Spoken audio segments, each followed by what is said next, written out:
Salut les amis, c'est Charles Gauthier, j'espère que vous allez bien et que vous êtes en grande forme en ce jeudi 9 avril 2020. On est toujours en confinement, je suis donc toujours au bureau et je t'emmène avec moi pour te partager les enjeux de cette journée. Pour rappel, on a 2 jeux au programme et bien d'autres choses. Je t'emmène, go!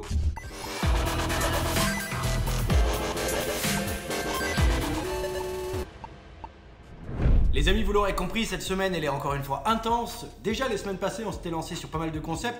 Là encore, on est sur 2 jeux cette semaine. Pour rappel, on a commencé à réfléchir à ces idées-là en fin de semaine dernière et lundi matin. Et on s'est lancé sur la production lundi en fin de matinée, début d'après-midi. On est donc jeudi matin et on est déjà bien avancé. Je t'invite à voir la vidéo d'hier pour voir où on en était au bilan mi-semaine. Là, il nous reste donc 2 jours. On est jeudi matin. Il nous reste donc aujourd'hui et demain pour terminer les projets. L'objectif, c'est de les envoyer sur le marché iOS, donc à Apple ce week-end, pour les tester avec un éditeur sur le marché US. Voilà un petit peu nos objectifs pour notre contexte. Alors les amis, qu'est-ce que je vais aborder dans cette vidéo? Dans cette vidéo, je vais d'abord te partager une petite synthèse des résultats qu'on a pu observer sur des jeux dont je t'ai parlé en début de la série des vidéos du confinement, donc il y a 10 jours à peu près, 10-15 jours. On commence à avoir des stats intéressantes, donc je vais te partager une petite anecdote là-dessus. Je vais également te partager d'autres éléments vis-à-vis de ce qu'on fait actuellement sur les 2 projets en cours. Où est-ce qu'on en est? Qu'est-ce qu'on a comme point difficile? Quels sont les enjeux de cette journée pour pouvoir réussir à tenir nos objectifs de les envoyer à Apple en fin de semaine? Voilà un petit peu ce que je veux te partager. Ce qui concerne les jeux, je vais le faire en plusieurs points, donc on attaque. Mais alors avant d'attaquer la vidéo les amis, je vous rappelle que ce samedi 11 avril, j'anime un atelier sur la journée pour vous aider à performer dans la création de jeux, pour vous aider à vous lancer ou à mieux performer si jamais vous êtes déjà lancé. Donc je vous invite à me rejoindre, je vous ai mis toutes les infos en description, mais je t'invite bien évidemment à cliquer sur le lien dans la description pour avoir toutes les infos et en savoir plus. Bien évidemment, les commentaires sont également là pour ça. Si tu as la moindre question, n'hésite pas à m'écrire, je te répondrai bien volontiers. Donc voilà pour cette petite aparté en début de vidéo. Je t'invite vraiment à t'inscrire si tu as ce rêve de vouloir vivre de la création de jeux un jour. Je vais te balancer 4 ans de synthèse d'informations de ce qui m'a été utile, pas utile, afin que toi aussi tu puisses gagner du temps et économiser de l'argent. L'idée ce n'est pas de te surcharger d'informations, bien au contraire, je ne suis pas là pour t'en rajouter, il y en a bien assez partout en ligne, c'est juste te donner ce que tu as besoin. L'idée c'est que tu repartes à la fin de cette journée avec tout ce qu'il faut pour pouvoir bien avancer dans les semaines qui suivent, pour avancer un peu mieux vers ton rêve. Alors les amis, on va attaquer par un petit point sur des résultats de tests des jeux qu'on a pu faire il y a 2 semaines. C'était les premières vidéos que j'avais fait dans la série confinement, donc j'en profite pour te partager quelques anecdotes là-dessus, parce qu'on a des résultats encourageants. Bien évidemment ces tests ne sont pas finis, donc peut-être que les résultats seront décevants à la fin, mais là on commence à avoir quelques métriques intéressant, en particulier sur le coût d'acquisition. Tu sais, pour tester nos jeux, on fait de la publicité donc avec Facebook en général pour générer des téléchargements sur nos jeux. Puis après, ces téléchargements vont nous permettre d'observer la rétention et différentes métriques ou différents KPI au sein de l'expérience de jeu. Mais dans un premier temps, il faudrait déjà savoir si la vidéo qu'on peut montrer, si l'expérience de jeu qu'on veut montrer aux joueurs ou donner aux joueurs est déjà suffisamment excitante, sexy, intuitive et du coup donne envie aux joueurs de télécharger le jeu. C'est ça que je voudrais te partager dans ce point-là. Globalement, ça s'appelle les coûts d'acquisition, le CPI, et on a des coûts très intéressants, c'est très encourageant, il baisse de jour en jour et on est en train de passer en dessous de la barre des 20 centimes sur un concept d'il y a 2 semaines et l'autre on est en train de passer en dessous des 30 centimes. Donc on pourrait faire mieux encore, ça sera encore mieux d'approcher des 10, mais c'est déjà un bon début et c'est très encourageant. Tous les créateurs sur ce marché hyper casual n'arrivent pas forcément à créer des concepts qui descendent dans ces coûts d'acquisition là. Donc je suis très heureux de ça, j'ai bon espoir que ces jeux puissent continuer à performer dans les prochains jours d'acquisition afin de stabiliser encore des coûts un peu plus bas. Je l'espère sincèrement, ce serait un bon signe pour nous. Et après il nous restera à vérifier du coup les taux de rétention, à la fois la D1, la D7 et d'autres éléments également, métriques importants à observer sur l'expérience de jeu. Je voulais te partager ces résultats qui sont plutôt encourageants parce que ça fait du bien franchement quand on est créateur de jeu d'avoir une confirmation ou une première intuition confirmée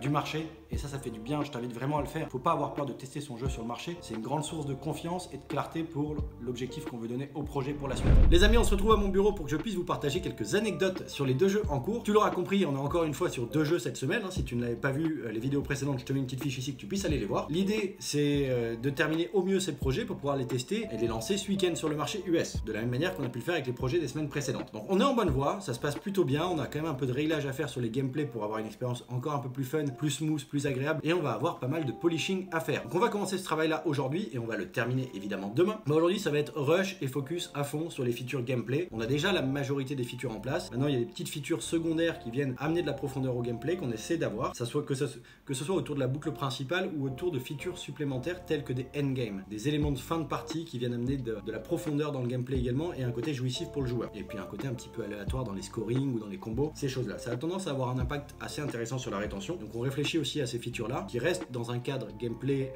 du gameplay principal mais qui viennent amener du plus. Voilà, quelque chose d'inattendu aux joueurs et du fun. Donc on est vraiment là-dessus. Demain je pense qu'on se focusera davantage sur tout ce qui est VFX, polishing, de la direction artistique et du thème qu'on veut donner à nos jeux, le choix des couleurs, de l'ambiance générale. Ce sera le dernier coup. J'ai préféré mettre ça un peu plus tard parce que finalement on n'a pas besoin de 36 000 éléments de direction artistique dans ces concepts-là aujourd'hui. Puis je pense qu'on s'en sortira bien. Ce sera pas parfait, je pense, en 5 jours, mais on sera déjà bien avancé. Je pense qu'on pourra aller bien plus loin, évidemment, que ce soit dans la qualité des features ou dans la qualité du thème et de la direction artistique. Mais je pense qu'on aura quelque chose de cohérent. Donc je suis plutôt confiant. Aujourd'hui, focus gameplay. Et on a 2 jeux. On a un jeu runner innovant encore une fois. On aime bien les runners innovants en ce moment. On essaie de travailler sur cette mécanique bien répandue sur le marché. 40% des jeux qui marchent bien aujourd'hui sur le store sont des runners ou des runners revisités. Et du coup, on essaie de surfer sur cette tendance-là et d'apporter quelque chose de nouveau pour potentiellement faire des hits qui marqueront les esprits. De ça mon goal. Moi, j'ai pas envie de faire des petits jeux. J'ai envie de faire des jeux qui seront des grands succès. Et même si le combat est difficile. Mais voilà. Donc je pense que ça ira pour aujourd'hui. Je te ferai peut-être un petit débrief en fin de vidéo si j'ai le temps.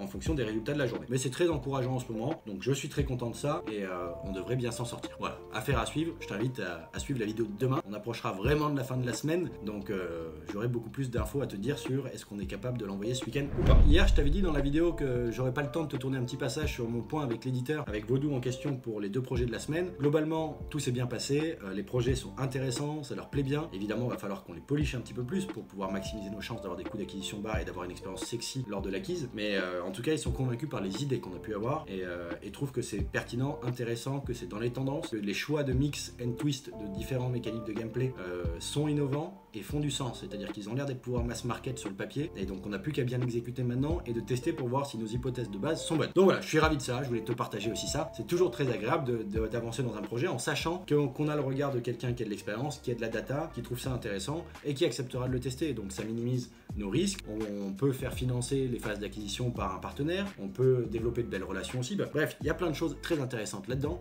et je suis ravi que les idées sur lesquelles on a décidé de se lancer soient des idées qui plaisent bien et que l'éditeur trouve intéressant. Voilà ce que je voulais te partager pour ce point-là. J'ai pas grand-chose de plus à te dire. Bien évidemment, je te tiendrai au courant des avancées de nos relations avec l'éditeur en question sur ces projets-là. Mais logiquement, d'ici la fin de semaine, je devrais t'annoncer qu'on va les lancer en test. J'espère. Croisons les doigts, on se voit dans les prochaines vidéos pour débriefer de tout ça. Les amis, une dernière petite chose à propos de ce qu'on faisait aujourd'hui sur les jeux pour focus à fond sur l'expérience de jeu et amener la meilleure expérience de jeu possible. On a pris le temps un petit peu quand même de faire un point avec les devs parce que en avançant dans le projet, on s'est rendu compte qu'on pouvait amener un peu plus de profondeur à nos gameplays tout en restant sur quelque chose d'intuitif, de mass market selon nous. Et donc c'était très intéressant de voir qu'au fur et à mesure de nos avancées dans les features, on a pu isoler des idées très intéressantes pour progresser encore plus. Et je parle pas au niveau de la technique, mais je parle pour progresser encore plus au niveau de l'expérience qu'on veut donner aux joueurs. Et je suis ravi de ça, c'était des réflexions très intéressantes dans le point de tout à l'heure. Et donc je t'invite également, toi aussi, même si tu as figé tes choses dans le GDO ou dans le GDD, si tu as fait quelque chose de plus complexe, à ne pas t'interdire à laisser popper des idées et à y réfléchir un petit peu, même si tu dois rester focus et que tu as peu de temps pour faire ton projet. Parce que parfois, de ces idées-là peuvent venir de très belles idées. Faut pas oublier non plus qu'en partant sur ces projets-là, moi j'ai pris le temps également de faire une analyse de marché, de voir un petit peu ce qui existait sur le marché dans les gameplays qu'on voulait faire. Et donc ça nous a donné des idées supplémentaires qui peuvent amener encore plus d'originalité tout en amenant de la clarté dans l'expérience de jeu. Donc je pense qu'on a eu des discussions très intéressantes. Je voulais te partager ça pour te dire, n'hésite pas non plus à faire des points réguliers avec tes équipes ou avec toi-même quand tu es lancé sur un projet. Les bonnes idées sont toujours là. Bon bah voilà les amis, hein. On arrive déjà en cette fin de jeudi. Il me reste encore pas mal de boulot à faire, mais vu que je vais vous mettre la vidéo en ligne à 20h, je vais m'arrêter là. J'espère que cette vidéo a pu vous plaire, que ça a été intéressant pour vous, même si on a touché un peu à plein de sujets et pas que vraiment au focus sur les gameplays et la création de jeux. C'est ce qui m'intéressait à te partager parce que la création de jeu, c'est pas que de la création de jeu. Il y a plein d'autres aspects autour. Donc je voulais te parler un petit peu de notre marketing, des acquisitions et de ces choses-là. Et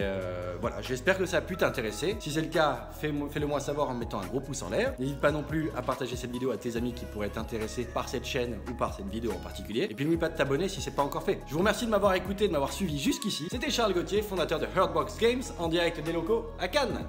Ciao!